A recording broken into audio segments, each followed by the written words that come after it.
Bienvenue à tous et je suis très content de vous retrouver pour une autre conférence où nous allons passer 1 heure avec le peintre norvégien Edvard Munch, donc, qui a une rétrospective en ce moment au musée d'Orsay. Donc, comme je vous le disais, on va essayer de découvrir un petit peu mieux la personnalité, mais surtout l'œuvre de cet artiste norvégien qui est né en 1863 et mort en 1944. Donc, comme les artistes que nous connaissons bien, que ça soit Picasso, Matisse, ce sont des artistes qui sont nés à la fin du 19e, qui ont fait qui se sont formés psychologiquement et artistiquement à la fin du 19e, mais qui ont quand même complètement transformé la façon dont nous pensons à l'art moderne du début du XXe siècle. Donc, on va essayer de comprendre un petit peu mieux son travail, mieux sa place dans l'art contemporain du moment. Donc, un artiste vraiment européen qui, même si il est originaire d'Oslo, a passé énormément de temps à l'extérieur de la Norvège, passé pas mal d'années à Paris, passé pas mal d'années à Berlin. Il a trouvé le succès à Berlin d'ailleurs en 1903. Donc vraiment un artiste qui nous parle, nous, en tant qu'Européens. Il faut essayer aussi, je pense, d'aller au-delà de l'image de l'artiste maudit, de l'artiste du cri, et je vais essayer de faire ça en vous présentant un petit peu l'écosystème qui a permis à Munch de devenir un peintre mondialement connu. Donc, on va d'abord commencer par cette partie de comprendre un petit peu mieux le milieu dans lequel il s'est développé, les gens avec qui il était en relation et la façon dont il est arrivé à trouver le succès et un certain confort matériel. Ensuite, nous allons essayer de comprendre un petit peu ce que veut dire peintre, ce que veut dire d'être un peintre de la modernité pour quelqu'un comme Munch. On associe souvent ce concept de modernité avec des peintres comme les impressionnistes, mais moi j'aime bien étendre un peu ça et voir comment l'idée de modernité a évolué et qu'est-ce qu'elle veut dire pour quelqu'un comme Munch, qui est aussi un peintre moderniste. Donc la deuxième partie de la conférence s'appliquera plutôt à comprendre un petit peu son style et la façon dont il s'est approprié des techniques et un style qui vient de la fin du 19e, du post-impressionnisme, de l'après-impressionnisme, et comment il a fait pour que ce style devienne lui et lui permettre d'exprimer ce qu'il voulait faire. Et finalement, on finira par essayer de comprendre un petit peu mieux ce que sont ces histoires de frise et la frise de la vie. Qu'est-ce que ça veut dire pour Munch de voir son œuvre comme une œuvre totale? Et je ne vais pas m'essayer de le dire en allemand parce que ça sera toujours terrible. Qu'est-ce que c'est qu'une œuvre totale? C'est une œuvre qui est non seulement multiforme, mais qui aussi qui se développe pour Munch à travers toute sa vie. Donc, qu'est-ce que ça veut dire? Qu'est-ce que ça veut dire de passer sa carrière artistique à se concentrer sur une œuvre totale qu'il voit comme la frise de la vie, qu'il appelle un poème de la vie, de l'amour et de la mort. Donc, on va essayer de comprendre un peu mieux Munch à travers ces 3 thèmes de discussion. Donc là, je vous ai préparé un petit peu une entrée en matière qui vous décrit un petit peu l'écosystème de l'avant-garde européenne. Donc, Munch, c'est un artiste qui est au cœur de l'avant-garde. Ce n'est pas un artiste isolé, c'est un artiste qui connaît des activistes politiques, des critiques littéraires, des poètes, des musiciens, des gens qui écrivent du théâtre. Ce n'est pas quelqu'un du tout qui vit tout seul, reclus dans son atelier. C'est quelqu'un qui est très actif, même très entrepreneurial. Il organise lui-même ses propres expositions dès la fin des années 1880, donc 84, 85, 86. On va voir que toute sa vie, il prend sa carrière en main. Donc, il est intégré dans cet écosystème cosmopolite. Paris est la capitale des arts, même si des endroits comme Berlin commencent à être très importants, Munich, plus important même que Londres. Et il s'intéresse, il travaille, il vient à Paris 3 fois grâce à des bourses. Il veut même conquérir Paris et il reste plus de 5 ans lors de son dernier voyage. Les gens qui sont importants à ce moment-là, ce sont les critiques littéraires, et vous voyez Moréas ici en bas, qui a été peint par Gauguin. Il y a Émile Verhaeren, peint en pointilliste. Il y a le critique Kahn, tout ça, ce sont des critiques qui s'intéressent au symbolisme. En haut de l'écran, vous reconnaissez le portrait d'Émile Zola, qui est un petit peu la personne contre laquelle les gens comme Munch et les autres critiques vont réagir contre le réalisme, contre le naturalisme. Et puis, on voit dans les peintures de Fantin-Latour des gens comme Baudelaire, entourant Manet. Et en bas, on voit un petit peu un tableau de Maurice Denis qui vous montre un petit peu que les peintres qui font partie de l'avant-garde dans ces époques, la fin du siècle, souvent s'organisent en petits groupes. Ils sont souvent soutenus par un ou deux marchands. Là, c'est Vollard que vous voyez dans ce tableau. Et ils créent des manifestes, ils s'organisent, ils se soutiennent les uns les autres, mais ils ont aussi des relations avec leurs congénères dans d'autres pays. Donc, des gens comme les Nabis qui sont là autour de l'hommage à Cézanne sont des gens que Munch connaît, fréquente, rencontre dans les cafés, s'inspire, travaille avec. Et ça, c'est important. Et en haut de l'écran, vous voyez l'hommage à Apollinaire de Marie Laurencin, où là, on voit Picasso, un autre groupe de l'avant-garde avec lequel Munch a beaucoup moins de relations. Donc, nous, on se trouve dans un climat qui s'intéresse énormément à la musique, énormément au théâtre d'avant-garde, un groupe qui s'intéresse plutôt à l'idée que le symbole, les choses un peu plus ésotériques, un peu moins de la perception immédiate, les choses de l'esprit, la peinture avec des inspirations littéraires, c'est un petit peu ce mouvement et ce milieu dans lequel Munch va devenir le peintre célèbre que l'on connaît maintenant.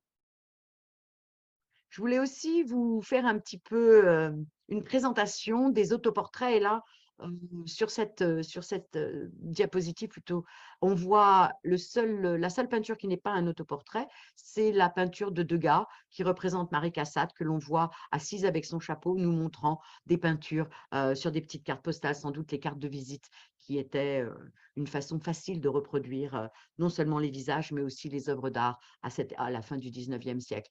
Et on voit plutôt des artistes très masculins qui se voient visiblement comme des personnes où leurs émotions, ou l'idée de l'artiste martyr, l'idée de l'artiste torturé, l'idée d'artiste qui va se couper un petit peu de la société bourgeoise bien vue du temps, qui va rejeter la peinture académique, se dessine. Vous voyez Gauguin qui se met carrément une auréole pour se voir comme un Christ. Van Gogh qui se représente avec ses peintures, ses gravures japonaises derrière en fond, mais avec l'oreille coupée, donc c'est une personne un peu torturée. Munch qui est là avec sa cigarette, comme un dandy, très bien habillé. Ça, c'est une peinture qu'il fait quand il est à Paris. Mais vous voyez déjà la fixité du regard, qui vous regarde droit devant lui, en fait, qui nous confronte, nous, le regardeur du tableau. La cigarette, la fumée bleue de la cigarette qui contribue à créer cette atmosphère qui nous rappelle un petit peu les photos spirites, l'intérêt que toute cette communauté bohème avait aussi pour l'au-delà, les fantômes, les choses comme ça. Donc des choses de l'esprit, des choses qui ne sont pas toujours très très gaies, qui sont souvent associées à l'idée de l'artiste qui souffre pour pouvoir créer. Et je pense que là, vous voyez Schiele en bas, son corps émacié, complètement torturé physiquement, en fait. Il s'est représenté ça tout à fait pas du tout naturel. Et à la fin, même Bonnard, chauve, dans sa salle de bain, devant sa salle devant sa glace, la glace de sa salle de bain, avec ce regard un peu noir, un peu vide, qui, je pense, vous rappellera le regard très intense de Munch, mais aussi Munch dans ses autoportraits d'un peu plus tard que nous allons voir. Picasso et Matisse, qui sont peut-être un peu plus héroïques, un peu plus dominants, mais qui utilisent quand même ces couleurs froides, ces couleurs bleues, pour transmettre cette idée que le peintre moderne est un peintre qui a peut-être à voir plus avec la posture romantique de l'artiste romantique que du peintre dandy et, je voulais dire, académique qu'on avait vu avant, à la fin du 19e siècle, des gens comme Bouguereau ou Cabanel, qui faisaient partie de l'établissement, qui recevaient des médailles, qui étaient toujours au salon officiel. Je voulais continuer un petit peu mon idée de l'identification des peintres de cette fin de siècle où il y a aussi un grand malaise qui vient avec une espèce de peur de la fin du 19e, des problèmes non seulement de politique, d'économie, il y a des crises, il y a beaucoup de crises financières, il y a des choses comme l'affaire Dreyfus, il y a la montée du socialisme, anarchisme, des attentats à Paris, la présence du prolétariat qui devient de plus en plus difficile à gérer pour les classes dominantes. Donc, une fin de siècle qui n'est pas très, très gaie, pas très facile. Et l'idée, ça ne nous étonne pas finalement que les artistes se voient, qui sont encore plus ou moins rejetés par le système académique, mais qui trouvent beaucoup de soutien auprès des marchands et beaucoup de soutien auprès des collectionneurs privés, se voient un petit peu comme des martyrs et des martyrs chrétiens. Nous sommes en Europe, nous sommes en France, en Belgique, en Norvège, des pays qui sont quand même assez influencés encore par la religion chrétienne. Donc, on voit Gauguin qui se portraitise en fait lui-même comme le Christ juste avant la Passion. Le peintre belge Ensor qui se voit carrément crucifié au Golgotha et Munch aussi qui se représente un petit peu comme cet homme toujours au regard vide, mais très, très simplifié. Vous voyez ces deux petits yeux perçants et vous voyez des choses qui vont rester très souvent avec lui, comme l'utilisation du ciel aussi et de la couleur pour nous mettre en situation, nous faire partager en fait cette atmosphère de souffrance et d'angoisse. Et vous allez voir en fait dans Golgotha, excusez-moi, vous voyez aussi certaines choses qui vont être sa marque de fabrique, c'est-à-dire une stylisation, une vision un peu fluide de la peinture, des personnages qui, des fois, sont presque comme des caricatures, qui ressemblent à des masques. Et c'est pour ça que j'aime bien la, la- le dialogue, en fait, qu'il a avec le peintre belge James Ensor. On rentre dans le vif du sujet. Munch, jeune homme, je vous disais, pas du tout reclus, pas du tout tout seul, qui est très, très, très au courant de ce qu'il faut faire pour réussir, qui sait comment aller d'une, d'une exposition locale dans sa ville qui s'appelle pas encore Oslo, mais qui s'appelle encore Christiania, qui déjà, dès 84, est présent au salon d'automne de sa ville natale, mais qui va après, grâce aux bourses, comme je vous l'ai dit, venir à Paris, aller chez Léon Bonnat, qui est un peintre portraitiste. Et quand vous voyez ce jeune Munch un petit peu défiant, qui nous regarde un peu de côté, bien sûr, imaginez-vous que quand vous faites un portrait, un autoportrait, vous vous regardez dans le miroir. Donc, en fait, il nous regarde, mais il se regarde aussi surtout beaucoup lui, ce qui est important parce que pour lui, la peinture vient toujours d'une chose, pas qu'il l'a vue, mais la façon dont il a transformé son regard, comment le regard est transformé par l'idée de l'émotion, du sentiment. Donc, on voit un jeune homme bien habillé, dandy. Souvenez-vous des portraits que Manet a fait de lui-même aussi, très bien habillé. Une lèvre, je pense, qui en veut. On voit qu'il n'est pas du tout faible ou souffreteux, comme on aurait pu le penser. Et puis, vous voyez que rapidement, les choses changent un petit peu et que là, dans un portrait qui est en fait un autoportrait qu'il a fait différemment sur différentes gravures, différents modèles de gravures, des lithographies ou là, des gravures sur bois. Il se met comme un visage qui sort de nulle part, d'un noir très, très profond, avec un petit col blanc. On ne sait pas si c'est un homme de l'Église ou quelqu'un qui n'a plus de tête, d'ailleurs, qui n'a plus qu'une tête. Et l'on voit déjà l'apparition des membres, du squelette qui va réutiliser énormément comme motif, j'ose pas dire décoratif, mais comme motif de cadrage pour nous permettre de nous concentrer toujours sur l'importance des yeux. Des portraits un peu plus tardifs qui nous permettent d'aborder ces thèmes d'un peu de l'isolation, mais c'est une isolation, une aliénation qu'on retrouve, je crois, dans beaucoup de peintres de la modernité. On peut penser à Caillebotte, on peut penser à Degas, on peut penser à Manet, même si les gens sont souvent dans des endroits publics, dans des cafés, dans des théâtres, ils sont souvent tout seuls, ou quand ils sont en couple, même souvent ils sont tout seuls. Donc je crois que Munch continue un petit peu cette tradition de cette modernité aliénante. Et là, dans le portrait qu'on voit dans l'autoportrait de 92, je voudrais juste m'arrêter rapidement sur le masque qui est au-dessus, qui s'appelle un masque de femme, mais qui nous rappelle aussi que tous ces peintres sont intéressés par un mouvement qu'on appelle le primitivisme, qui s'intéresse à l'art populaire, à l'art folklorique, qui peut être l'art folklorique norvégien, qui peut être l'art folklorique russe ou français ou bien sûr américain, même l'intérêt pour la peinture, pour les œuvres d'art indigènes des Indiens d'Amérique. Et l'on voit que ça permet aussi aux peintres de se libérer Ça en marche. voyant et en retournant, en reprenant contact avec ces œuvres qu'ils voient comme des œuvres qui sont un petit peu la quintessence de la créativité, de l'idée que l'humanité a de vouloir faire de l'art. C'est bien sûr pas très bien vu au niveau ethnographique ou même anthropologique. On sait que les peintres comme Picasso et Matisse n'ont pas du tout compris ce qu'était l'art africain, mais ils voient ça vraiment comme un art plus authentique. Toujours, souvenez-vous, ces peintres se mettent en défi de rejeter la peinture académique qui est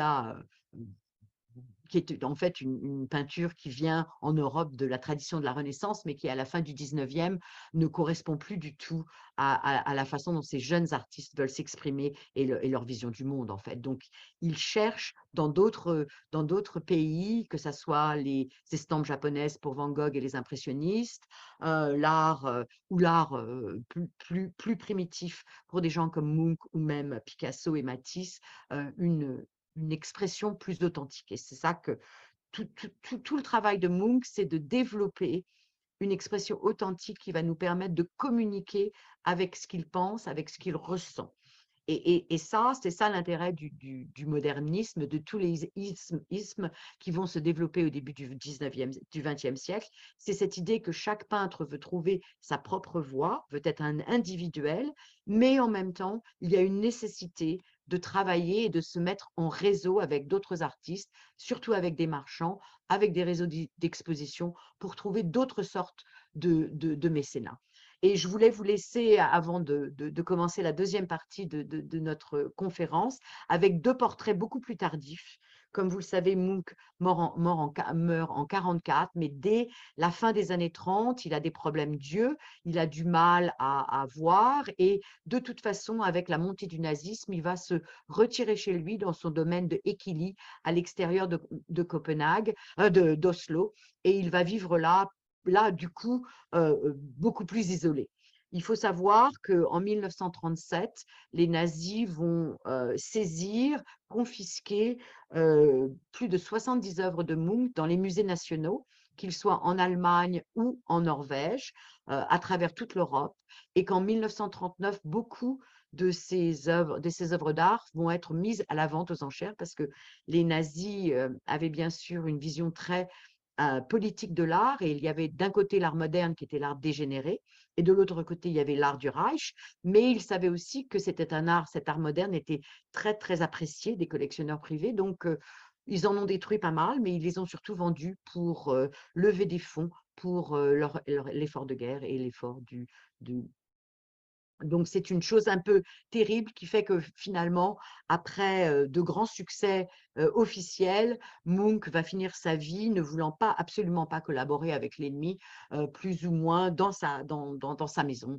à l'extérieur d'Oslo. Donc, des, des autoportraits qui, je trouve, sont très poignants, qui se concentrent encore sur l'espèce d'orbitre presque, je dirais, qui sont devenus que de la couleur. On voit plus les yeux, mais on voit le regard. Et c'est ça qui est très important à retenir, tout à fait comme les autoportraits de Bonnard. Je vous invite après la conférence à essayer de regarder un petit peu ça, et vous verrez que cette idée du peintre vieillissant, confronté à lui-même, que ça soit Bonnard et Munch, ça nous donne à voir une vision très intense et très intérieure et très personnelle, et je dirais même très intime du peintre qui aussi est en proie à sa propre mortalité et à sa propre fin de vie, et surtout à des capacités souvent un petit peu diminuées. Donc, on va voir ça, mais avant ça, on va se lancer un petit peu dans une connaissance un peu plus approfondie de la carrière de Munch et de la façon dont il s'imprime dans le territoire européen de la peinture de la fin du 19e, début du 20e, et surtout, je veux dire, dans la peinture d'avant-garde. Donc là, on s'aperçoit un petit peu qu'au début du XXe siècle, on n'a pas encore ce qu'on appelle le cube blanc, le white cube, et que la plupart des expositions, là c'est une exposition dans une galerie au début du XXe siècle, les œuvres sont organisées d'une façon beaucoup plus libre, je dirais, et c'est une chose importante pour nous parce que c'est ça qui intéresse Munch aussi. C'est chacune de ces expositions est une œuvre d'art euh, par elle-même, puisqu'il raconte une histoire différente dans la façon dont il réutilise ses tableaux, souvent des fois des variations du même sujet. Mais c'est ça qui va être important pour comprendre Munch, c'est cette idée de motif qui revient, mais aussi le fait que chaque exposition est une occasion pour lui de nous raconter une histoire différente, mais toujours l'idée du poème et toujours cette idée de poème qui est entre la vie, la mort, l'angoisse et l'amour. Quand Munch commence à prendre ses essors et commence à être bien connu, il est à Paris et je voulais introduire ce marchand d'art très important pour le groupe autour de Munch, pour les groupes autour du symbolisme et de l'art nouveau. Il s'appelle Samuel Bing, il vient d'Alsace et il a créé une boutique qui s'appelle l'Art Nouveau, une galerie. Et comme vous voyez en bas de mon écran, on comprend un peu mieux cette idée de l'art total qui va occuper Munch pendant toute sa vie, c'est-à-dire que chez Bing, vous pouviez acheter des décors chez vous pour mettre dans votre chambre, dans votre salle à manger. Là, on voit une salle à manger faite par le Belge Henri Van de Velde, mais vous pouviez aussi acheter des porcelaines. Et là, il y a sur la table, vous voyez une série d'artistes faits par l'artiste français Vuillard.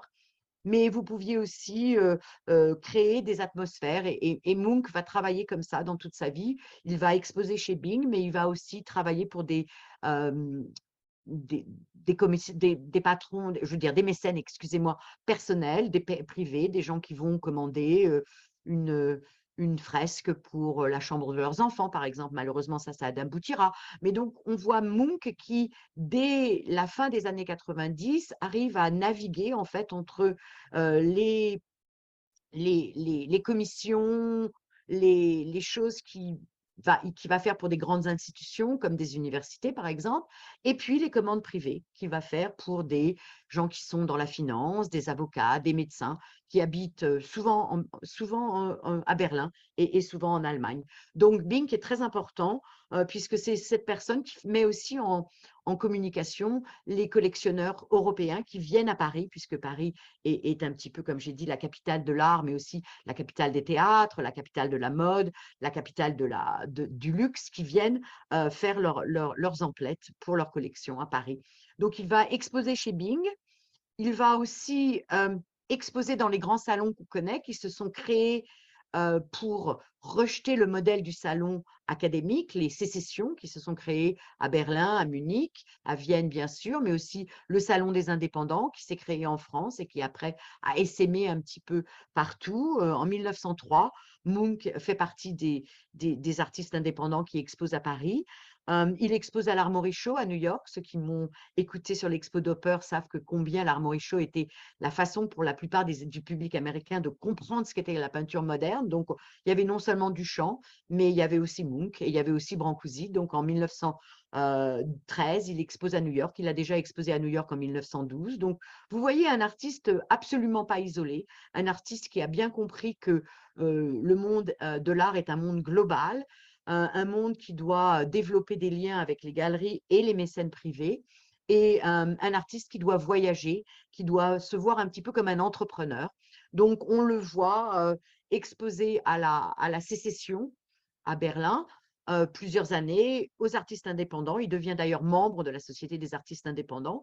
Et là, nous voyons une photo en noir et blanc assez intéressante d'une expo qu'il a dans une galerie en 1903 à Leipzig en Allemagne. Et vous voyez qu'il commence à aimer beaucoup ce modèle de peinture avec très peu de cadres. Et vous voyez en haut, voilà ce qu'il appelle la frise de la vie. C'est-à-dire que dans chacune de ces expositions, soit institutionnelles dans les musées, qui vont commencer à se développer très tôt au début du XXe siècle, soit dans des galeries privées ou dans des salles des artistes, des salons, il va utiliser ce système où finalement, il va mettre et nous dire une histoire à chaque fois différente, mais toujours avec les mêmes passages, le début de l'amour, la fin de l'amour, la mort, la maladie. Et vous voyez peut-être que ceux qui ont de bons yeux peuvent commencer à reconnaître un petit peu certains de ces motifs et certains de ces tableaux qu'on a vus dans les expositions. Donc vous voyez, comme j'ai dit, un monde très cosmopolite, où les peintres voyagent, les marchands voyagent, les collectionneurs voyagent. Et d'ailleurs, dans cette peinture, dans cette exposition de 1903, vous voyez qu'il y a aussi une partie de la galerie qui est consacrée à Seurat. Et vous voyez ce petit tableau de Seurat, une partie des poseuses, des modèles qu'il a fait, qu'on a vu récemment à la vente de Paul Hélène à Christie's. Et vous voyez aussi que l'importance des meubles, et c'est ça aussi que dont je voulais vous parler, nous sommes vraiment dans une atmosphère symboliste, une atmosphère qu'on connaît très bien quand on connaît un petit peu l'Art nouveau, où la décoration, les meubles vont de pair avec les tableaux. Donc, cette espèce de ligne sinueuse qu'on voit chez Munch, on va le retrouver bien sûr dans l'Art nouveau. D'autres exemples d'expositions de Munch, une exposition très très importante à Cologne, le Sonderboom, qui a d'ailleurs donné l'idée aux artistes américains qui ont organisé l'Armory Show de créer cette Armory Show. Donc des artistes qui créent des expositions, qui organisent des expositions. Et vous voyez que là, Munch est en bonne compagnie avec Paul Cézanne, Van Gogh, Picasso, Signac. Donc vous voyez que maintenant, la peinture moderne du début du XXe siècle, 1912, le canon s'est beaucoup ouvert. On n'est plus non seulement l'idée académique contre l'impressionniste. On voit maintenant un impressionniste après l'impressionnisme où toutes les tendances sont présentes et les artistes vont pouvoir manipuler ces tendances et les faire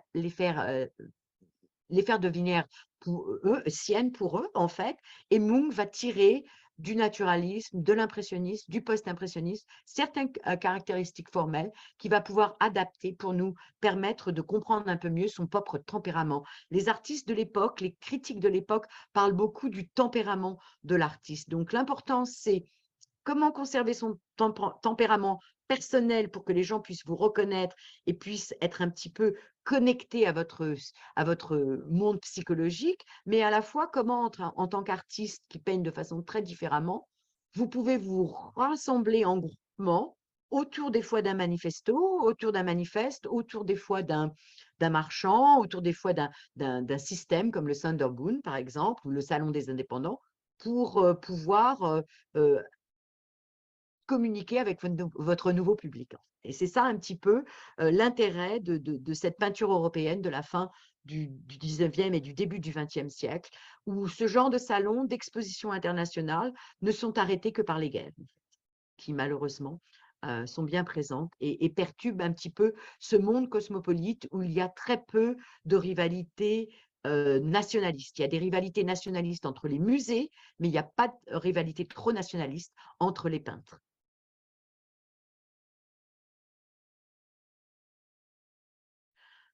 C'est important dans mon idée de vous transmettre que Munch n'est pas un peintre maudit, que je vous dise quand il a déjà un catalogue raisonné alors qu'il n'a pas du tout fini sa carrière.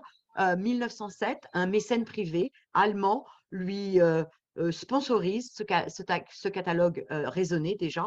1917, Cassirer, qui est un très important marchand allemand, un groupe en fait, ce sont des frères, Bruno Cassirer, ils sont non seulement marchands de tableaux, ils ont des ventes aux enchères très importantes dans leur galerie et ils sont aussi imprimeurs très importants de livres et de gravures. Et en 1903, Munch va donner l'exclusivité de ces gravures, de la publication et de la diffusion de ces gravures à Cassirer. Donc vous voyez, comme je vous l'ai dit, un artiste bien organisé, qui comprend sa carrière, qui sait aussi qu'à la fin du 19e, il y a un renouveau de la gravure très important et que beaucoup de collectionneurs qui font partie de la classe moyenne, de la bourgeoisie moyenne intellectuelle, mais souvent peut-être avec des moyens moins grands que beaucoup de mécènes auparavant, les mécènes aristocratiques, se tournent vers la gravure et la gravure d'artiste devient une façon très appréciable pour tous ces peintres de l'avant-garde de gagner de l'argent, en fait, et de souvenir à ses besoins et de continuer leur œuvre artistique. On parlait un petit peu ça, de justement, non seulement on voit, Munch qui, fait partie d'un monde très cosmopolite, très international, mais on voit aussi qu'il est en compagnie d'autres artistes et ça, c'est un très, très beau portfolio qui a été créé par le galerie d'art le galériste Ambroise Vollard, le galeriste qui a permis à Cézanne de ne pas totalement disparaître, qui a été aussi le marchand de Gauguin, ça s'est pas très, très bien passé et surtout le marchand de Renoir et qui a eu, un rôle très important de liaison entre les collectionneurs allemands, les collectionneurs américains qui venaient dans sa boutique rue Laffitte. Donc vous voyez là que Munch fait partie de ce portfolio hem, que Vollard destinait justement à ce nouveau, cette nouvelle clientèle de gens qui sont souvent très intéressés par la littérature, le théâtre d'avant-garde aussi, la musique et qui aiment le soir regarder chez eux, des portfolios, des livres d'artistes. Donc vous voyez Munch en bonne compagnie, Maurice Denis, Bonnard avec cette adorable, magnifique, petite, lithographie de la petite blanchisseuse qui a l'air d'être, beaucoup plus légère que son gros panier plein d'a plein de linge bien blanc et ce petit chien qui est un petit peu, l'idée de l'œil, plein d'humour et plein de compassion pour les gens du peuple de Pierre Bonnard et en bas une gravure de Vuillard. Donc, en effet, comme je vous le disais, un peintre très bien intégré, un peintre qui connaît, ambitieux, qui sait ce qu'il faut faire pour réussir dans le monde de l'art du début du XXe siècle. Il a, fait un projet, très intéressant sur les fleurs du mal de Baudelaire qui n'a pas abouti, mais vous voyez déjà qu'il est capable de transférer en fait ce langage personnel qu'il a construit autour des années, mais qui principalement bien fini à la fin, au début du 19e siècle.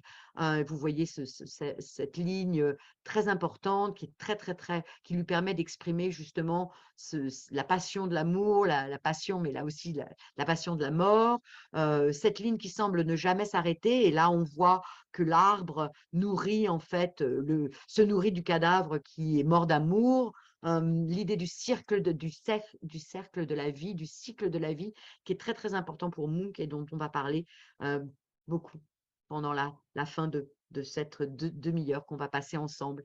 Des choses auquel je vais très peu parler, c'est le rapport de Munch avec le théâtre. Là, je vous montre son portrait d'Ibsen et son portrait de Strindberg, deux auteurs scandinaves qui sont très, très en vogue en France à ce moment-là. Le théâtre de l'œuvre et le grand théâtre de l'avant-garde, où Alfred Jarry officie. On voit aussi tous les artistes de son cercle qui font des affiches. Là, c'est une affiche de Vuillard. On voit qu'il réutilise aussi, et ça c'est très important pour Munch, la réutilisation du motif, toujours sans doute pour d'autres fins, mais cette idée qu'il a un vocabulaire bien précis qui va pouvoir réintégrer. Et puis cette idée d'une peinture qui n'est pas très appliquée avec beaucoup d'épaisseur.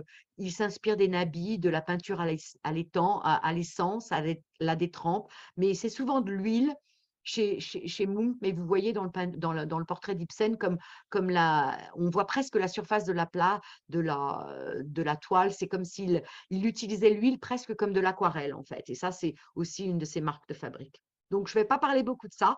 Une conférence n'y suffirait pas.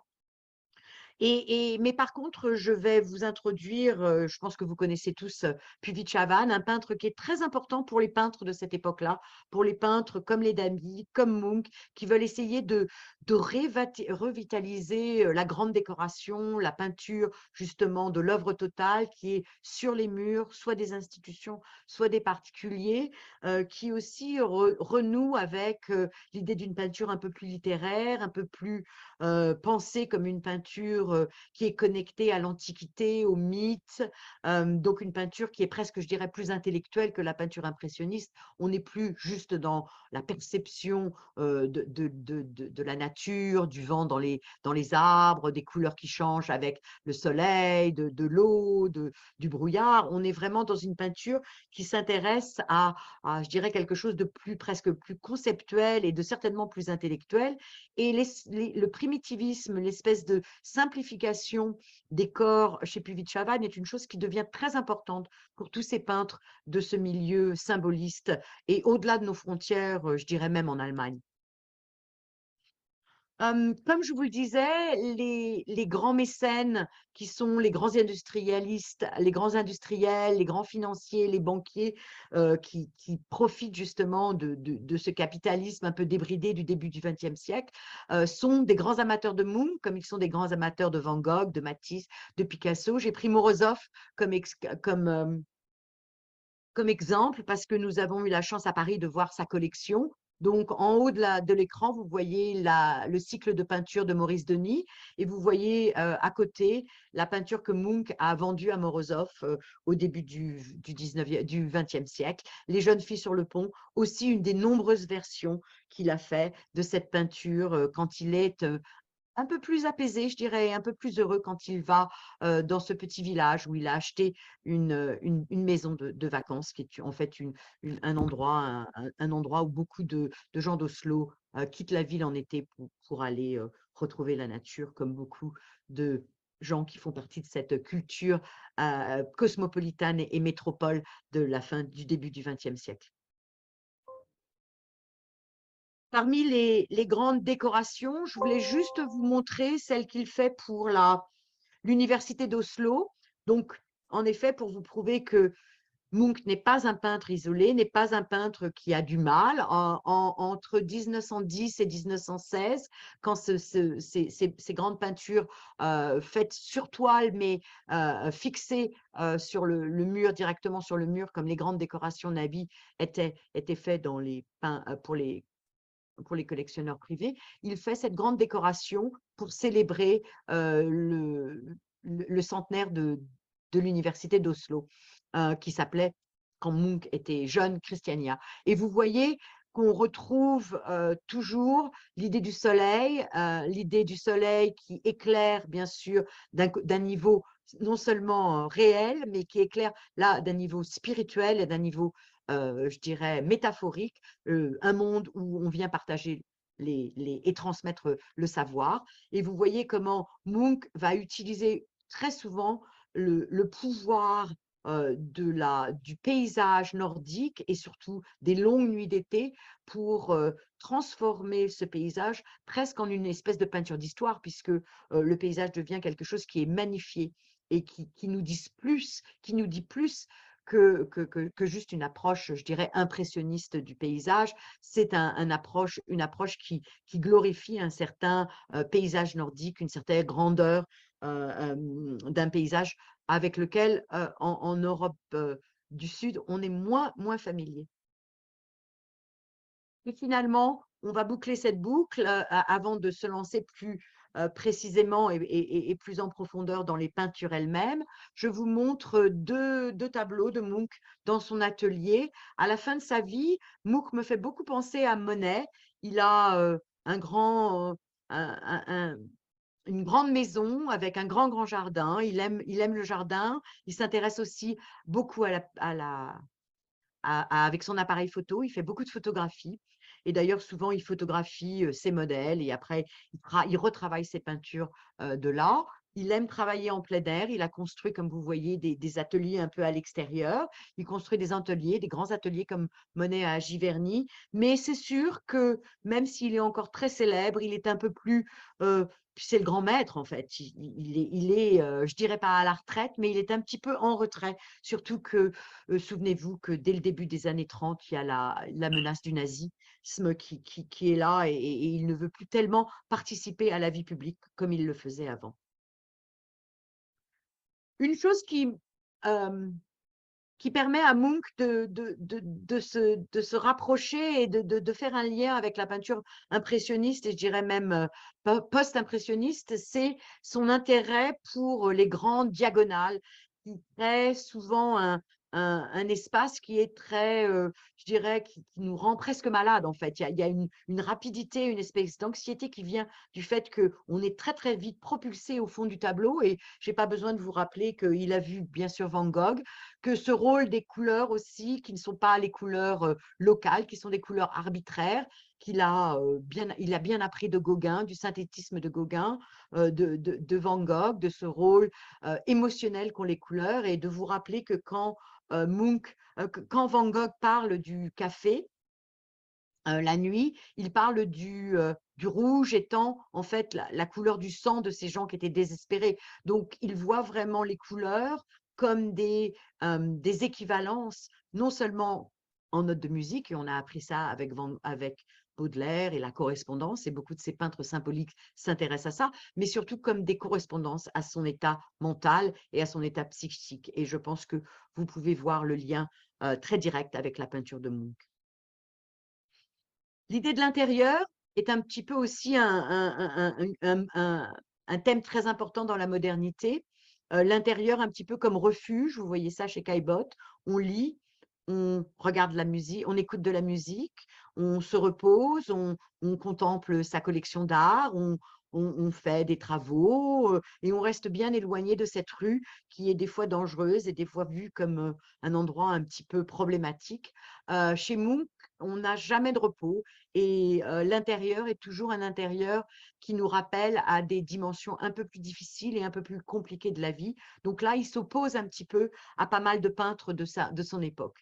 Et on voit ça aussi, par exemple, quand on voit Ensor et Knopf, deux peintres belges qui sont, moi je trouve, très intéressants à de mettre en dialogue avec la peinture de Munch. On voit des peintres aussi qui voient l'intérieur comme un refuge, l'important de la musique comme un moyen d'échapper justement aux problèmes de la vie quotidienne, aussi comme la musique, comme une idée de créer ce monde du rêve, ce monde de la poésie, qui sont des choses importantes pour Munch, mais qui ne transmet que très rarement de façon positive dans ses tableaux d'intérieur.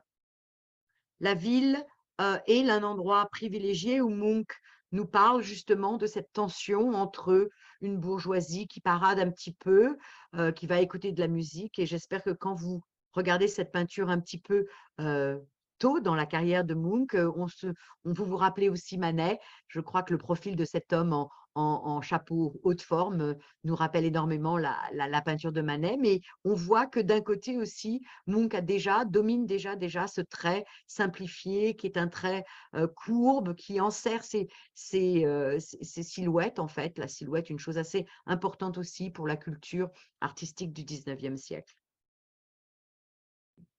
Munch est bien sûr à Paris, donc comme je vous l'ai dit, il est là en 91, en 92, ensuite en 93 et puis finalement en 95, en 96. Il veut vraiment conquérir Paris. Il se mesure à Caillebotte, il prend la ville de haut et il est comme un dandy, regardant Paris et surtout la rue Laffitte, comme vous le savez peut-être, la rue des tableaux, la rue où il y avait le plus de marchands d'art. Donc encore une fois, pas un artiste à la marge du tout.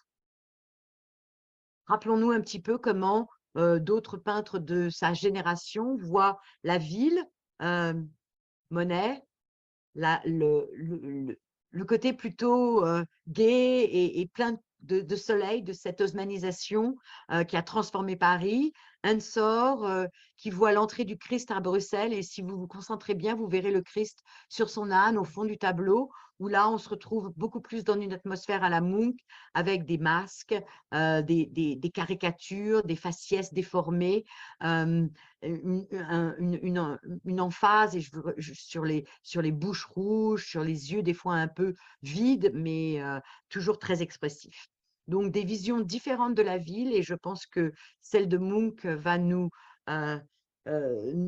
montre bien que pour lui, la ville est un endroit un peu étrange. Mais là, je pense qu'il faut parler un petit peu du côté bohème de Munch, de sa vie, un petit peu dans ces groupes d'avant-garde qui voient justement cette masse grégaire de bourgeois vides, sans goût, sans esprit, qui sont bassement matériels, bassement coincés dans une religion calviniste, un esprit étroit. Et vous voyez Munch, le seul qui résiste derrière. Il tourne le dos à tout le monde alors que tout le monde est sur cette avenue célèbre et belle avenue de Oslo où l'on vient écouter de la musique et déambuler à la fin de la journée pour se faire voir. De ces thèmes de passants qui déambulent, bourgeois, comme on le voit, comme ils sont habillés, et Munch commence à tirer un répertoire de peintures qui nous sont plus familières. Donc, on revoit l'importance de la couleur dans le ciel, qui est en fait l'équivalent de ce qui ressent. Donc, vous voyez quelque chose d'un peu plein d'énergie, mais aussi de dramatique et qui n'est pas très, très gai. Cette espèce de perspective qui nous emmène très loin, qui nous donne presque, je dirais, le tournis ou le mal de mer. Ces visages un peu hagards, qui sont très simplifiés, et puis qui nous regardent comme ça, d'un regard, je dirais, perçant mais vide à la fois. Et de ça, il va tirer des séries de tableaux qu'il va utiliser pour la frise de la vie et qu'il va utiliser et qu'il va mettre en scène différemment à chaque fois qu'il organise une exposition. Et comme je voulais vous montrer, on peut voir un petit peu à quoi ressemblait cette avenue Karl Johan, donc une avenue tout à fait la même que notre boulevard des Capucines ou que nos grandes avenues haussmanniennes. Il faut dire que Paris est un modèle pour toutes les capitales, grandes capitales qui se réinventent justement à la fin du 19e. On peut voir un petit peu cette même aliénation qu'il y a dans Caillebotte, excusez-moi, j'ai oublié de traduire le titre en français, mais dans cette avenue pluvieuse, ces espèces de grandes avenues qui aussi vont nulle part et qui contribuent, je trouve, à créer un sentiment de malaise.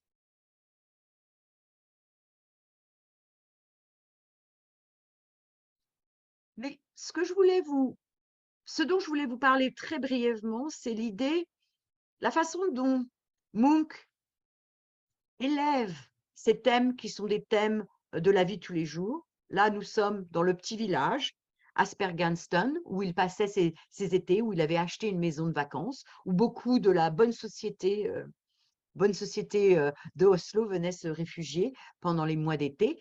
Et l'on voit que on se retrouve dans une scène un petit peu prise sur le vif, mais l'on voit toujours sa marque de fabrique, cette perspective, cette façon assez fluide d'appliquer la peinture, ces couleurs qui sont absolument pas tellement les couleurs naturelles, mais on pourrait voir cette peinture aussi comme les âges de la vie.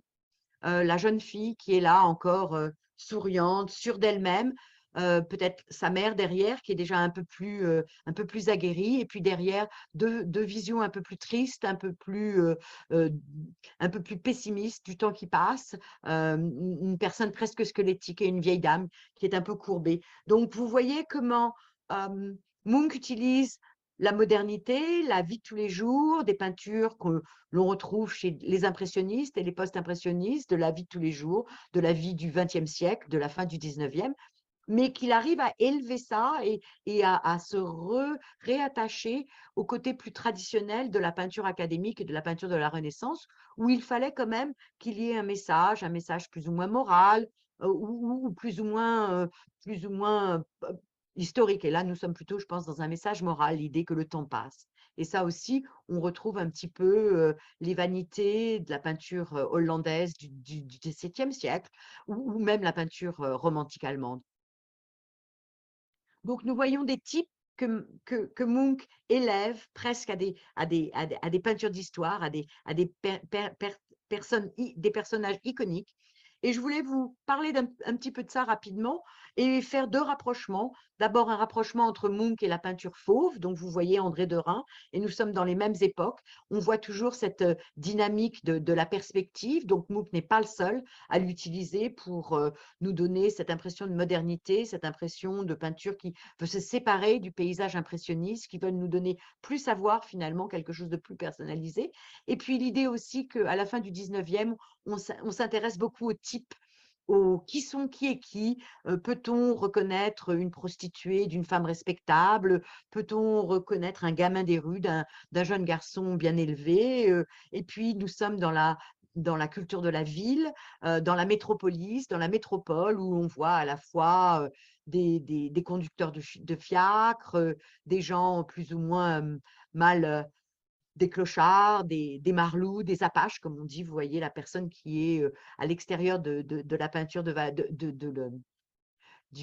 la gravure de Vallotton avec sa casquette. C'est comme ça qu'on appelait les voyous de l'époque, les apaches. Donc, toujours cette impression de primitivisme qui nous tient culturellement à la fin du 19e siècle, début du 20e siècle en Europe. Et puis pour voir aussi que finalement, pour Munch, il ouvre aussi, la voie à l'expressionnisme allemand. Il est, contemporain de gens comme Kirchner par exemple, contemporain de Klimt, bien sûr, aussi en Autriche, mais contemporain, du Cavalier bleu, contemporain de Brücke, le Bridge, tous ces groupes, d'artistes qui, comme lui, rejettent, une certaine morale bourgeoise, et qui aiment, mettre des défis justement aux personnes qu'ils trouvent, ennuyeuses et avec des esprits bas de plafond et souvent très matérialistes. Et on voit Kirchner est tout à fait dans le même esprit que Munch à ce niveau-là. Munch, comme tous ces artistes de la fin du siècle qui s'intéressent un petit peu, qui se mettent un petit peu en défaut par rapport à la bourgeoisie traditionnelle, il y a un livre qui est très important, Munch, qui a été publié en 85 par un auteur norvégien qui s'appelle Hans Jager, qui s'appelle Scène de Bohème de Christiania. Donc, ceux qui connaissent Scène de la vie de Murger en France peuvent faire des rapports avec ça. Mais cette idée que finalement, il y a une jeunesse intellectuelle, une jeunesse artistique qui se met, qui veut mettre en défaut la société bourgeoise, mais qui aussi qui se trouve en empathie avec le prolétariat, les prostituées, les gens qui sont laissés pour compte. Et là, en fait, on pourrait faire presque même si Munch n'était pas un très grand fan de Zola, on pourrait faire un rapport en fait avec les romans naturalistes de Zola. Et là, je vous montre 2 peintures de Munch qu'il a fait quand il était à Paris, qui nous rappellent un petit peu ça, un café qu'on imagine peut-être près des usines ou à l'extérieur, pas un café du Paris d'Haussmann. Et puis cette femme, le tableau s'appelle Le jour d'après, qui nous rappelle aussi Rolla de Gervex, qui nous rappelle peut-être l'intérieur de Degas. On ne sait pas si elle est encore saoule, on ne sait pas si elle est évanouie, on ne sait pas si elle a été étranglée ou violentée par la personne qui est partie, parce que visiblement, il y a plus qu'un verre sur la table de nuit. Donc, un petit peu cette misère du monde prolétaire qui souffre d'alcoolisme. Et d'ailleurs, comme vous le savez, Munch est quelqu'un qui, toute sa vie, va souffrir d'alcoolisme. Ça va créer un internement parce qu'il devient très malade. 1908, il aura une dépression nerveuse. Mais l'importance de l'alcoolisme, de la maladie, de la dégénérescence, de ce monde qui est courbé sous le travail, sous la malédiction de l'hérédité, ça s'est manifeste à la fois dans ses peintures de prolétaires, mais aussi, bien sûr, dans ses peintures plus généralement. Et là, on voit un peintre pour lequel il a beaucoup d'admiration, Raffaelli, qui est un peintre d'origine italienne, qui est parisien depuis longtemps, qui est très célèbre à la fin du 19e, qui a des grandes expositions chez un grand marchand, Georges Petit, chez qui d'ailleurs Munch voit son exposition, et qui nous fait découvrir un petit peu le jour de repos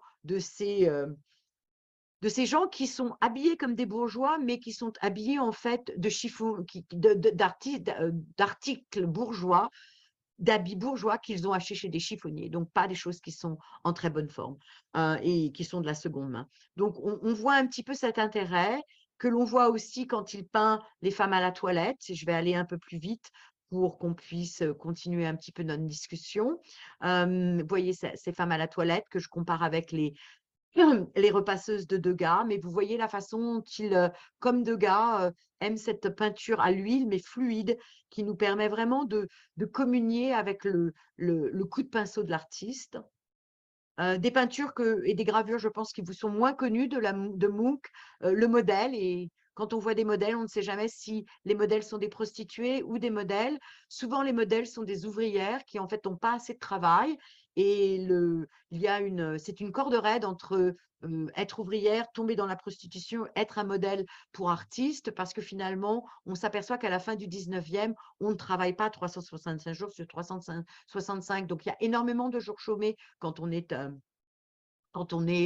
ouvrier, donc ça vous met dans un état de précarité très, très grave. Et pour les femmes, malheureusement, c'est souvent la prostitution et sinon être modèle d'artiste. Donc, on voit un petit peu ça sur cette gravure que Munch fait, qu'il appelle l'allée, où on voit ces bourgeois, souvent reconnaissables à leur gros ventre et à leur chapeau haute forme. Et puis, on voit des photos, des tableaux qu'il a fait plutôt dans les maisons closes, qui sont aussi quand on parle de Paris et qu'on parle de Paris comme une ville cosmopolite qui attire tout le monde, la capitale des arts, malheureusement, les maisons closes font aussi partie de ce qui attire les touristes à Paris, pas seulement les galeries d'art et les musées. Et je vous mets ça en dialogue avec des peintures et plutôt des travaux maintenant pastels que vous connaissez tous bien, Degas, Toulouse-Lautrec, Édouard Degas, Toulouse-Lautrec. Et puis, je ne sais pas si vous connaissez ce portfolio de Toulouse-Lautrec. Il a vécu pendant plusieurs semaines dans une maison close et il a fait un portfolio justement euh, dédié, fait pour la consommation des collectionneurs de la fin du 19e, qu'il a appelé Elle. Et là, vous voyez, le client est parti, il a laissé son chapeau. Donc, l'absence, très important, c'est une très belle, un très beau, un très beau groupe d'estampes, de lithographie qu'il a fait avec beaucoup d'empathie pour ces femmes qui vivent dans les maisons closes. Et je vous recommande de regarder ça aussi après la conférence. Munch travaille à Paris, il habite à Saint-Cloud. Je vous montre un petit paysage qu'il a fait de ses alentours. Donc, vous voyez, il part très rapidement de la peinture impressionniste et très rapidement, il s'intéresse plutôt au synthétisme de gens comme Émile Bernard ou Gauguin. Je vais vous montrer d'autres peintures qu'il a fait pour essayer de nous ensoleiller un petit peu, mais je voudrais que vous regardiez le fond de cette peinture qu'il a fait sur la promenade des Anglais. Comme tous les artistes à la mode de l'époque, le sud de la France commence à être un endroit où les artistes vont pour découvrir des petits villages. Et puis, on sait aussi que, bien sûr, des endroits comme Nice sont des endroits privilégiés pour le tourisme. On se souvient que c'est un tourisme d'hiver, principalement, mais dès le début du 19e, du 20e siècle et après la guerre, la Première Guerre mondiale, on passe à un touriste d'été qui va attirer non seulement les peintres norvégiens comme Munch, mais aussi les peintres américains. Et là, on est sur la promenade des Anglais qu'il a bien sûr édité pour nous. On reconnaît la perspective très, très rapide vers le fond du tableau, la touche qui maintenant, on sait, sa marque de fabrique. Et puis aussi l'intérêt, plutôt que pour la jeune fille avec sa gouvernante et sa nurse, mais plutôt pour la petite vendeuse locale, la petite vendeuse de fleurs qui aussi gagne sa vie grâce aux touristes qui viennent lui acheter des bouquets. Mais bien sûr, chez Munch, l'anxiété et la difficulté n'est jamais très loin. Donc, il fait une série très intéressante sur les peintres de casino. Et ça, c'est Monte-Carlo. Donc là, je crois qu'on est dans un autre domaine et on se rappelle le Munch peut-être un petit peu plus politique, un peu plus critique de cette société, non seulement société du loisir, mais une société aussi qui joue de l'argent alors que beaucoup de gens sont miséreux et ont des problèmes. Il faut vous rappeler rapidement l'importance de la peinture romantique allemande pour Munch, et je vous mets un petit, un petit Friedrich des côtés, donc cette idée de la silhouette de la personne qui regarde la nature, et la nature, pas seulement comme nature, mais surtout comme nature, comme écho à un monde intérieur. Aussi l'importance de Knopf, qui nous parle d'une certaine vision de la mélancolie, qui est une chose qui va aussi être très importante pour Munch. Et la frise de la vie commence, cette peinture de la mélancolie est très, très importante pour la frise de la vie, parce que la mélancolie, ça nous rappelle bien sûr l'idée que les artistes sont connectés avec la présence plutôt négative et dépressive de Saturne, né sous Saturne, nous dit Dürer quand il fait une gravure de la mélancolie. Et d'ailleurs, cette mélancolie est toujours représentée avec la main sur le menton. Et là, on voit Munch de nouveau reprendre l'idée de l'homme dans le paysage, perdu dans le paysage, mais le paysage n'est plus un paysage naturaliste, mais un paysage qui est l'équivalent de son esprit, l'équivalent de ce qui se passe dans sa tête. Et il faut penser que la poésie est très importante, et que c'est bien sûr une poésie qui n'est pas une poésie très gaie, mais qui est une poésie justement où l'amour et la mort, l'éros et le thanatos, les espèces de tensions entre cette bipolarité de la vie sont bien sûr très, très présentes. Knopf aussi, je pense que ça fait un bel écho à cette mélancolie, l'homme seul, mais où la nature, encore une fois, est devenue l'écho d'une mélancolie, d'un esprit qui n'est pas à l'aise, qui est plutôt tourmenté, disons-nous. Et souvenez-vous que c'est la fin du siècle, et qu'il y a une grande peur même de cette espèce de la fin du monde, en fait. Et puis, j'ai parlé déjà des problèmes politiques et financiers, des grands scandales comme l'affaire Dreyfus. Donc, je ne vais pas passer beaucoup de temps sur le cri, mais comme vous le voyez, le cri n'est pas une peinture qui existe ex nihilo. Il est plutôt une simplification qui va occuper Munch toute sa vie, et comme je vous le disais, une vision de son intériorité qu'il va reproduire de façon constante, mais qui va toujours être présente quand il présente la frise de la vie. Donc la frise de la vie est présentée une première fois en 1902 à Berlin. Je voulais juste vous rappeler le caillebotte encore pour vous montrer combien de peintres à cette époque-là font usage de cette perspective accélérée qui rejette finalement la perspective traditionnelle de la Renaissance. Munch est de temps en temps, je vous disais, un peu plus apaisé quand il est dans son petit village, mais il s'intéresse beaucoup à l'image de la jeune fille, de l'enfant. Et pour lui, ce qui est très difficile, c'est de réconcilier l'enfant innocent qui va grandir, la jeune fille qui va devenir femme, avec cette vision assez, je dirais, négative de la femme qu'il a. Donc là, on voit une vision, je dirais, un peu plus apaisée. Et le seul moment où il est vraiment pas dans dans ce dialogue entre la mort, l'angoisse et la tristesse et la maladie, c'est quand il peint en effet les jeunes filles. Mais l'attention n'est jamais très loin, et quand vous voyez déjà les yeux de cette jeune fille qui a beau être dans cet endroit qui est un endroit soi-disant joli, une forêt avec la mer, nous voyons presque déjà une menace. Ces arbres, cette verticalité, je dirais presque phallique, commence à enserrer cette jeune fille. Donc, ces visions apaisées ne durent jamais très longtemps.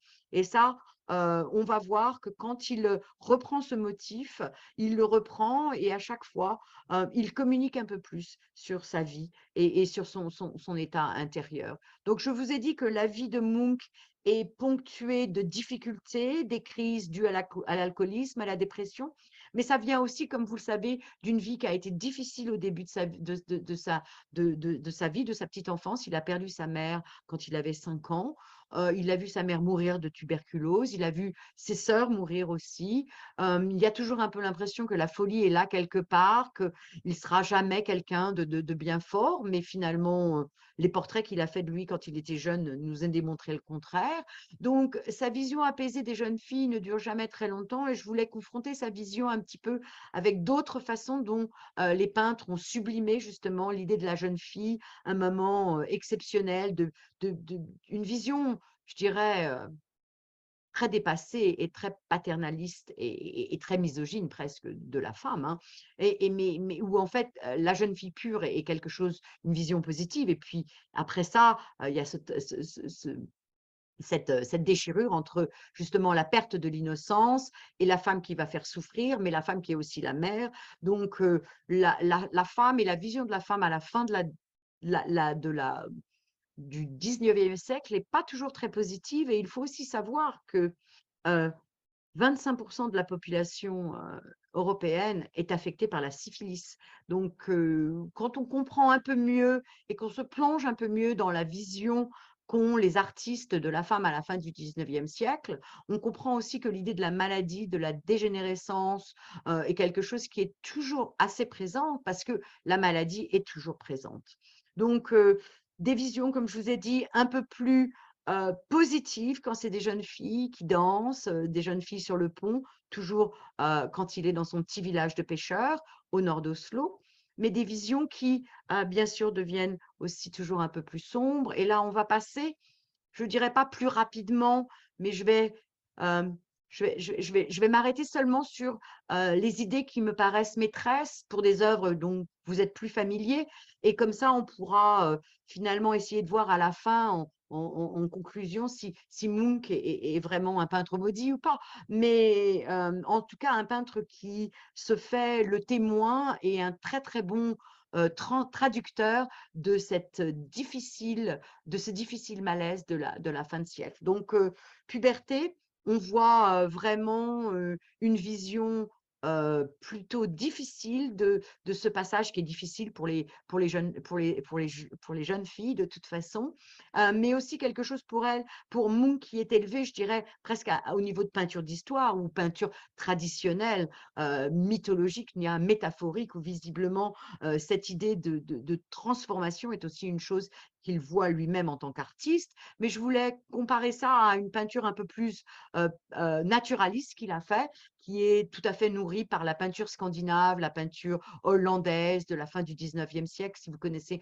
un peu l'école de La Haye, la peinture de Mauve ou d'Israël, ou déjà la peinture de la peinture, et là j'ai choisi un dessin de Van Gogh qui rappelle aussi un petit peu cet usage métaphorique du corps de la femme, là pour représenter la peine, là pour représenter le corps qui se transforme. Donc, pas quelque chose de naturaliste, pas un portrait, mais plutôt une vision, je dirais, métaphorique et iconographique de l'idée de la transformation. Et je voudrais vous rappeler aussi cette espèce de vision un peu de fantôme, et d'un fantôme noir qui s'échappe en fait du corps de cette jeune femme, de cette jeune fille.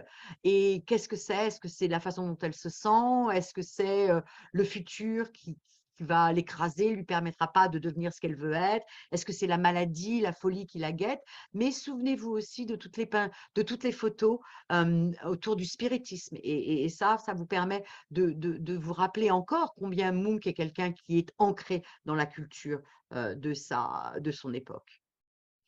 La vision du cœur de la très jeune fille, ça serait un très beau sujet, très difficile pour une conférence, une prochaine conférence, mais j'aime bien confronter la vision masculine et féminine, c'est peut-être un peu simpliste. Suzanne Valadon, qui peint aussi le même moment que Munch, cette jeune fille jeune fille qui laisse sa poupée alors que sa mère est en train de l'habiller, et Fanzi, un des modèles très jeunes de Kirchner, et là, il y a une relation un peu difficile, il faudrait qu'on en parle un peu plus, d'exposition et d'utilisation par ces peintres masculins de corps de très jeunes femmes.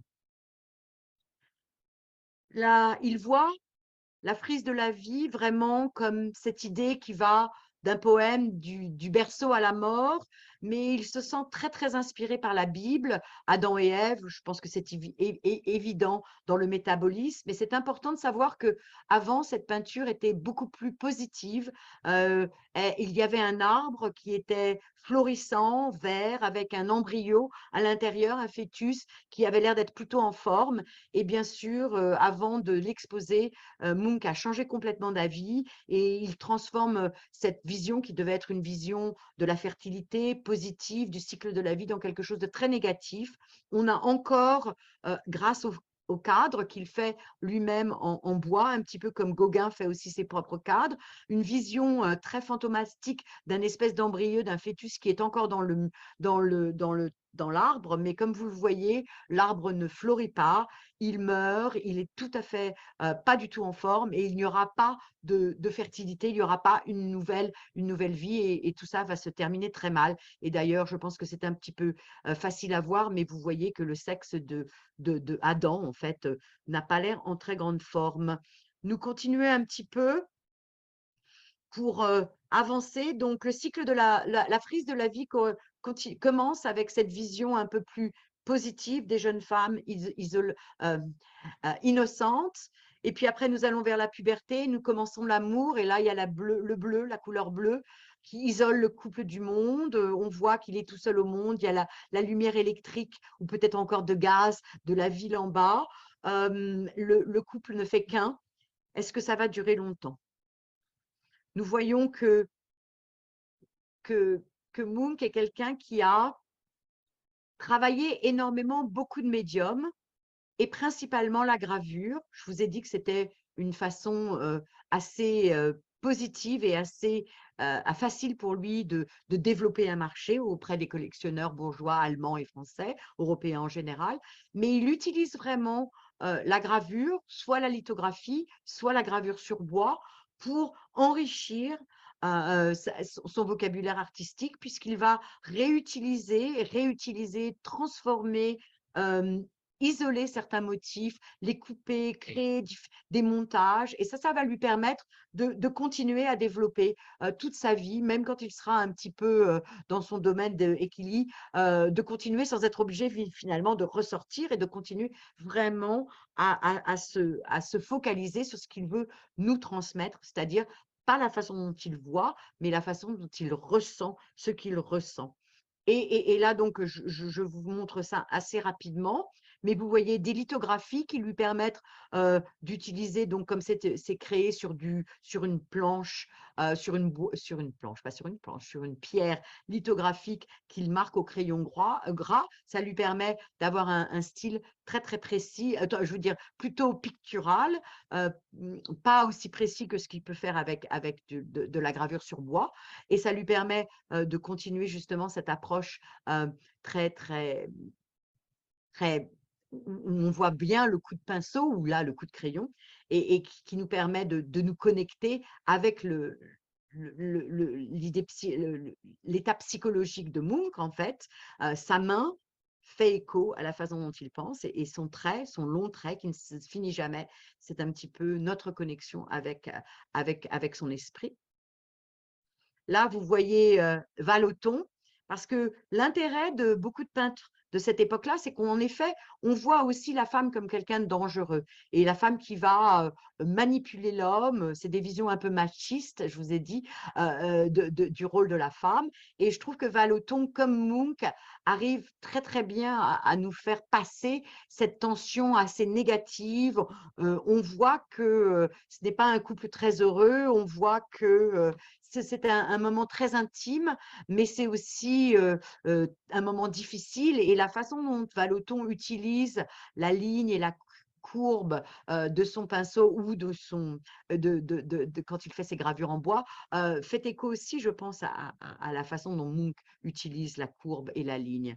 Là, nous voyons que très souvent pour Munch, le couple, l'amour, tout ça doit partir et aller quitter la ville, être isolé. Et là, vous voyez encore une évolution, une permutation de cette idée du couple seul dans la peinture, dans la forêt. Toujours cette idée de l'isolation, l'idée que les deux amoureux sont dans une espèce de bulle, une bulle qui est un moment magique qui ne va pas durer longtemps. Et même si on s'isole et même si on essaie de se couper du monde, l'anxiété va revenir, l'amour-passion ne sera jamais assez fort. Il va y avoir, de la tension, de la violence et c'est vrai que, Munch est pas quelqu'un qui est très heureux en amour. Il a, des passions torrides avec des femmes qui généralement ont aussi, des qui sont des fortes personnalités. L'une est une peintre aussi, ça se finit mal, il y a des coups de feu qui sont échangés, Munch se fait, blesser un doigt, il y a aussi l'idée que, souvent les personnes qu'il représente sont pas vraiment des portraits de ses amantes, mais on voit cet archétype de la femme, violente avec les cheveux roux et vraiment c'est important parce que dans tout le langage pictural de la fin du 19e siècle. Dans le symbolisme, après dans l'expressionnisme, on verra que la femme aux cheveux détachés, la femme aux cheveux roux est une femme qui est violente, dangereuse, une paria, une personne qui cause du danger en fait. Et quand on pense aux affiches des pétroleuses, par exemple les femmes qui étaient femmes qui se battaient pour la commune, très souvent elles sont représentées avec des cheveux roux. Donc il faut voir ça. Munch finalement se détache de cette idée du monde réel mais il part toujours de sentiments réels. Et là, on voit, et vous voyez comment il a travaillé cette idée du couple qui se sépare. On revoit la mélancolie, l'homme avec la tête dans les mains. On voit cette femme qui ne sait pas si elle est elle-même désespérée ou désespérée par la violence qu'elle a causée ou la douleur qu'elle cause. On la voit aussi exposée à nous, aussi un petit peu comme un martyr. Est-ce que c'est aussi l'alter ego du peintre tourmenté? Ça serait une chose intéressante à suivre, je trouve, comme direction. Et je voulais vous montrer comment cette femme devient un vampire. Elle est à la fois quelqu'un qui tente, quelqu'un qui est dangereux, quelqu'un qui va pousser l'homme à ses propres recoins de désespérance, d'alcoolisme, de violence, de suicide. Mais elle est aussi quelqu'un qui, au départ, cette peinture, c'est quand même un baiser. Donc, le fait que ce baiser est transformé, soit transformé dès le départ par cette vision de femme comme un vampire, on voit bien très bien où Munch nous emmène en fait.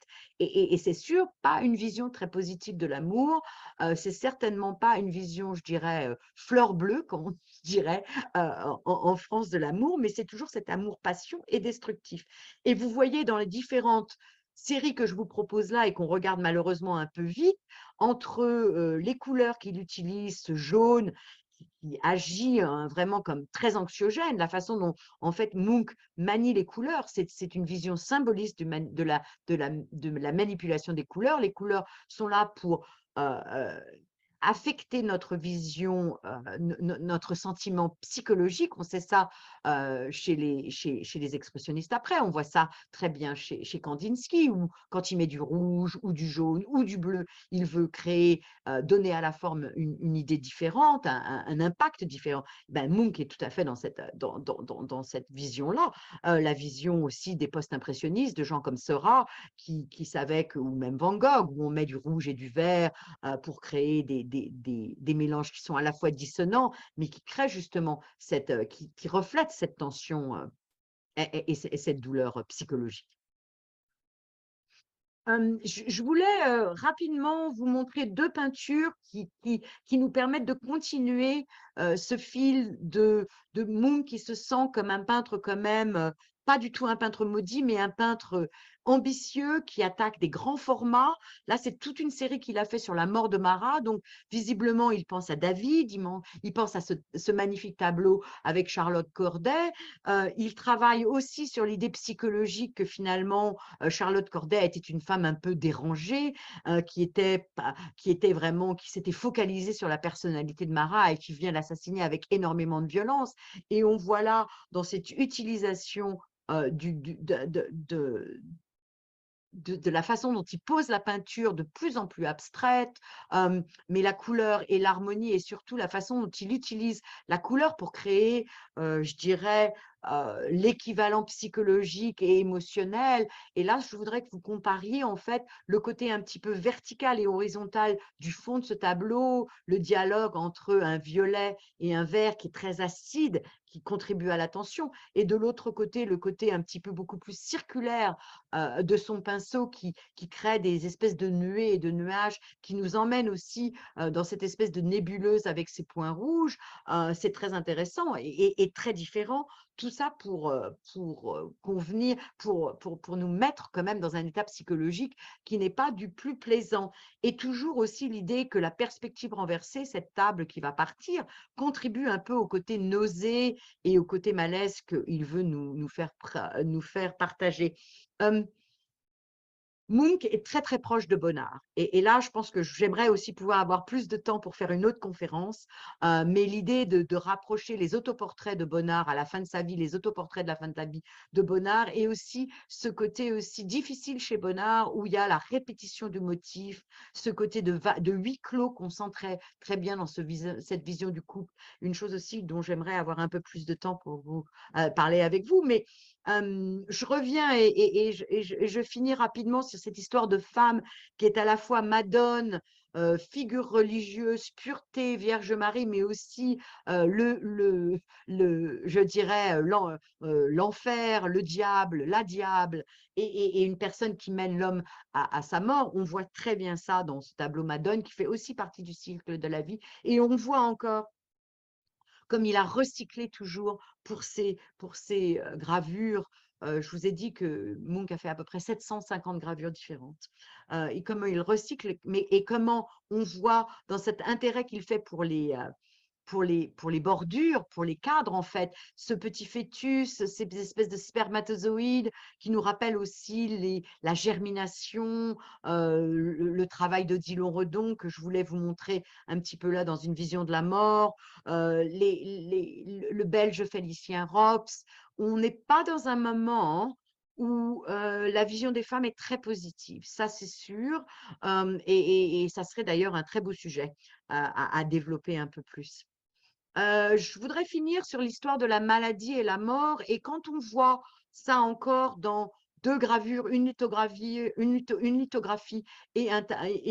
gravure sur bois, les titres sont importants parce que là, Munch nous parle de la mort qui est dans la chambre. Donc, une fois encore, c'est pas un tableau d'une jeune fille qui est en train d'aller qui est en train de devenir pubère, qui est en train de devenir une femme, c'est la puberté. Donc, on voit que Munch continue cette tradition d'une vision un peu métaphorique, un peu plus traditionnelle, où il y a une iconographie qui permet d'élever la vie de tous les jours, malheureusement, une jeune malade, sans doute des images dont il se souvient de sa femme, de sa sœur, de sa mère, mais il élève ça à un côté beaucoup plus général et on se retrouve à l'idée de la mort, la maladie, comme on se trouverait dans la peinture classique d'histoire traditionnelle. Vous voyez encore comme il continue à travailler vraiment le même motif, il y a toujours cette réutilisation à des moments différents, mais sans grand changement.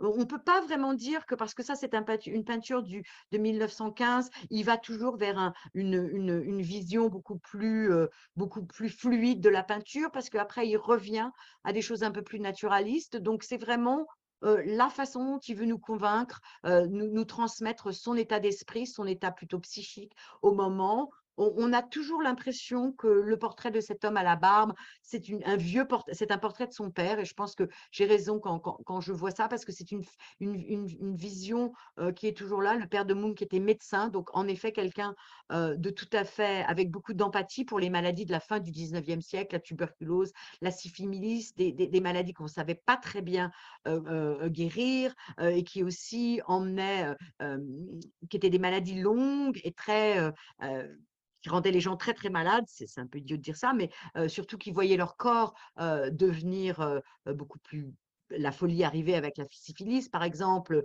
les corps devenir très frêles, capacité de ne plus pouvoir respirer. Donc, vous voyez quand même une vision assez lourde de cette fin du 19e, où on est confronté constamment à la mort, où le moment béni du début de l'amour, de l'innocence, de la jeunesse ne dure pas très longtemps. Là, nous voyons la danse de la vie. Et cette histoire aussi de gens qui se détruisent les uns les autres, en fait. Parce que là, cette fois-ci, vous voyez, le vampire, c'est un homme, cette fois-ci. Et cette femme en blanc essaie d'échapper à ça. Sans doute l'idée des jeunes femmes qui étaient mariées avec des hommes beaucoup plus vieux, où il n'y avait pas beaucoup de mariage d'amour. Donc, ce sont quand même des commentaires très personnels sur la vie et l'état de la société et de la société bourgeoise, une espèce de rejet un petit peu de cette société hypocrite à la fin du 19e. Et je vais finir là-dessus. Donc, on ait quand même un peu de temps pour discuter de tout ça. Pour finir sur l'idée de la peinture de Munch comme une peinture de cycle. En fait, ce qui intéresse Munch, c'est cette histoire de transmettre cette idée de cycle de la vie. Il était très influencé par la philosophie de Nietzsche. L'idée qu'il y a un espèce d'élan vital, que tout ça vient de la nature, mais qu'en même temps, par-dessus ça, viennent des choses comme l'hérédité, et c'est le nom du tableau que vous voyez là, avec cet enfant qui est malheureusement transformé. Je pense que notre vision de Munch est aussi un peu pollué par les images d'après, par nos images de masques, d'extraterrestres, de toute cette iconographie qui s'est développée avec la science-fiction, qui a été, à mon avis, très influencée par le symbolisme et la peinture de Munch. Donc, on ne sait plus très bien, on ne peut plus très bien voir Munch, je pense, avec cette vision plus authentique du début, parce qu'il a été quand même très important pour une certaine vision populaire de la maladie, de la mort, de tous ces sentiments plutôt négatifs. Donc, on est un peu, notre vision est, j'ai dit un peu polluée, mais je voudrais vous laisser un peu sur cette idée que, en fait, ce qui intéresse Munch, c'est vraiment le cycle de la vie humaine, une vie qui est toujours sur une corde raide, où la maladie, la folie, la tristesse, l'anxiété n'est jamais très loin et vraiment forme un couple, en fait, un couple très uni avec la joie, la beauté et le plaisir. Et c'est un petit peu ça que Munch veut nous communiquer dans ces cycles de peinture. Donc, on va s'arrêter là. Je vais vous remercier pour votre attention et puis je vais arrêter mon partage d'écran et je voulais continuer la conversation. Et puis, je vous inviterai en début du mois au mois de janvier, ou peut-être en fin décembre, je ne sais pas encore, une conférence sur Alice Neal, parce que je ne sais pas si beaucoup de vous connaissent cette peintre américaine, mais je vois beaucoup, beaucoup de correspondances entre Munch et Alice Neal. Donc, on va parler encore de cette possibilité d'utiliser la couleur et la brosse et la peinture et le pinceau pour exprimer son tempérament, mais aussi sa réaction face au monde qui entoure Alice Neal, aux gens qu'elle peint en fait. Donc voilà. Écoutez, j'ai été ravie de votre attention. J'espère qu'on regardera Munch un peu différemment et essayer toujours de le comprendre dans cette fin de siècle, plutôt comme un peintre maudit et isolé, et un peintre qui a très bien managé sa carrière aussi, très bien réussi. C'est sûr qu'à la fin, de se voir comme artiste dégénéré, ça n'a pas été très positif pour lui, mais malheureusement, c'est arrivé à la plupart des artistes modernes et c'était un mauvais moment à passer. Donc, j'espère vous voir au mois de décembre et puis continuant toujours ces thèmes de modernité, de modernisme.